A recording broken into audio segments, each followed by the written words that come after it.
C'est l'heure de notre pépite et on va parler chaussures, de la belle chaussure. Oui, de la belle chaussure, de la chaussure éco-conçue. Aujourd'hui, on va parler des sneakers fabriqués de manière responsable et à partir de matériaux innovants comme des algues, des bouteilles de plastique recyclées, mais aussi du liège pour la semelle. Aujourd'hui, avec nous en plateau, François Chaudoreille, bonjour. Bonjour. Vous êtes directeur général de Saola et vous êtes accompagné aussi, bien sûr, de Guillaume Linossier. Vous êtes fondateur. Alors, combien de temps de recherche et développement il vous a fallu pour créer cette chaussure éco-responsable ? Bonjour. Il a fallu à peu près entre 2 et 3 ans au lancement de la marque pour développer les premiers modèles. Et notre ambition, c'est vraiment de trouver des matériaux les plus durables possibles, donc soit recyclés, soit biosourcés, et tout en intégrant les notions de légèreté et de confort au maximum dans les produits. Alors je vous confirme, je les ai en main, elles sont extrêmement légères. On se les a lancées, elles sont très légères. Étonnés autour de la table. Qui est-ce que vous visez ? Quel public ? Quel public ? Alors nous, ce sont vraiment des chaussures à porter tous les jours pour vous accompagner dans vos aventures du quotidien. Et on veut vraiment, là encore, démocratiser les produits éco-conçus dans le milieu de la chaussure pour que, à la fois, vous soyez, là encore, confort avec des produits légers et les plus durables possibles. Alors le monsieur chaussure ici, c'est Anthony Morel. C'est pas monsieur chaussure. Courir avec. Ouais, c'est pas du shopping, mais il court beaucoup. C'est moins monsieur chaussure que monsieur running, effectivement. Alors je pensais à ça parce que c'est un peu ma marotte, mais est-ce que vous pensez à justement développer des gammes pour les courses ? C'est vrai que c'est ça ressemble un peu à une chaussure de running. Ça ressemble un petit peu, et c'est aussi légère que les plus légères des chaussures avec plaque carbone aujourd'hui. Bon, j'imagine que la technologie à l'intérieur est pas la même, mais est-ce que c'est des choses auxquelles vous réfléchissez ? Alors, ce sont des choses auxquelles on réfléchit. Alors, en fait, plus on va sur des produits techniques, plus il est compliqué d'amener de l'éco-conception dans les produits. Mais clairement, là, on est en train de développer une nouvelle collection pour l'année prochaine, donc pour le printemps 2024, avec des nouvelles semelles. Et je dirais qu'on se rapproche de plus en plus de produits qui potentiellement pourront servir à courir. Ouais. Vous avez un positionnement marketing qui ressemble à celui de Faguo, c'est-à-dire je vends des chaussures mais pas seulement. Alors Faguo plante des arbres, vous c'est plutôt sur la biodiversité, vous reversez une partie de vos bénéfices. Est-ce que c'est meilleure qualité que Faguo ? Est-ce que je peux les garder plus d'1 an ? Est-ce que c'est une belle semelle en cuir par exemple ? Je fais le consommateur. Ils vont être contents chez Faguo. Écoutez, il faut dire les choses telles qu'elles sont. Alors, les sujets de durabilité sont importants, donc on teste déjà tous ces designs en fait pour qu'ils aient une durabilité maximale.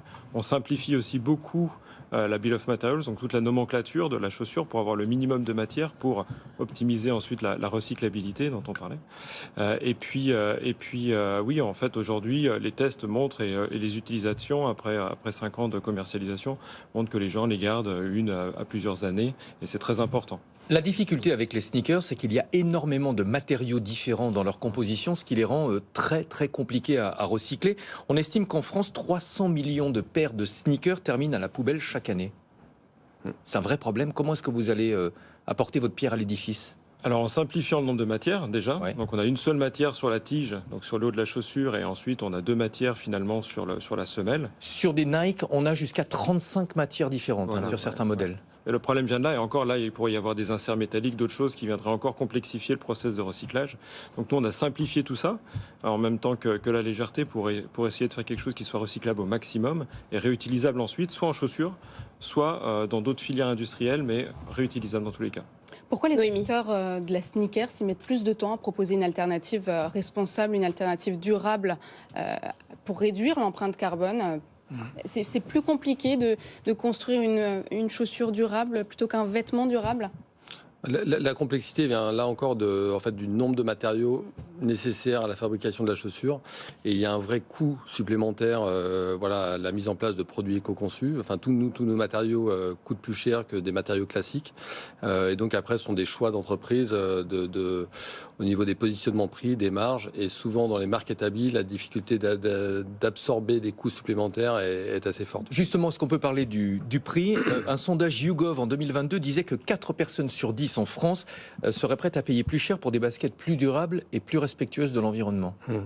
Elles sont pas très chères les vôtres, 79 € à 119. Ouais, on essaie. Enfin, l'objectif quand j'ai lancé la marque, c'était vraiment d'essayer de démocratiser au maximum. Alors, on ne peut pas être à 49 ou 59 €, mais on essaie vraiment, d'être à des positionnements de prix où un maximum de personnes vont pouvoir acheter les produits. L'ambition est vraiment que plus on a de produits éco-conçus sur le marché, plus la mode deviendra durable. Anthony ? Est-ce que votre technologie, elle est brevetée aujourd'hui, le fait de fabriquer des chaussures en utilisant des algues, du liège, etc. Vous êtes les seuls à le proposer? Est-ce que c'est un savoir-faire technologique particulier? Non, je pense que il n'y a pas de brevet spécifique sur nos technologies. C'est simplement l'assemblage des meilleures pratiques disponibles. En fait, le sujet est là. On n'est pas, avec notre taille et notre positionnement aujourd'hui, on n'est pas là pour amener de nouvelles matières nécessairement sur le marché, mais aussi de travailler avec les meilleures matières disponibles pour pouvoir faire un cocktail qui soit vraiment un cocktail positif. Donc n'importe quelle autre marque en fait pourrait faire la même chose. Avec un petit peu de temps. Et oui. On dit souvent qu'on a du mal à exporter nos produits français à l'étranger, que c'est là où ça pêche, notamment chez les ETI. Vous faites déjà 30% de votre activité aux États-Unis, 40% dans le reste du monde, donc seulement 30% en France. Comment vous avez réussi à faire ça ? Alors là, ça vient plutôt. Enfin, moi j'ai toujours travaillé à l'international. J'ai passé pas mal d'années aux États-Unis, et donc c'est un marché prioritaire. Et donc c'est vrai que l'approche a été tout de suite vraiment à l'international. Et d'ailleurs, je repars m'installer aux États-Unis cet été pour développer encore plus l'activité là-bas.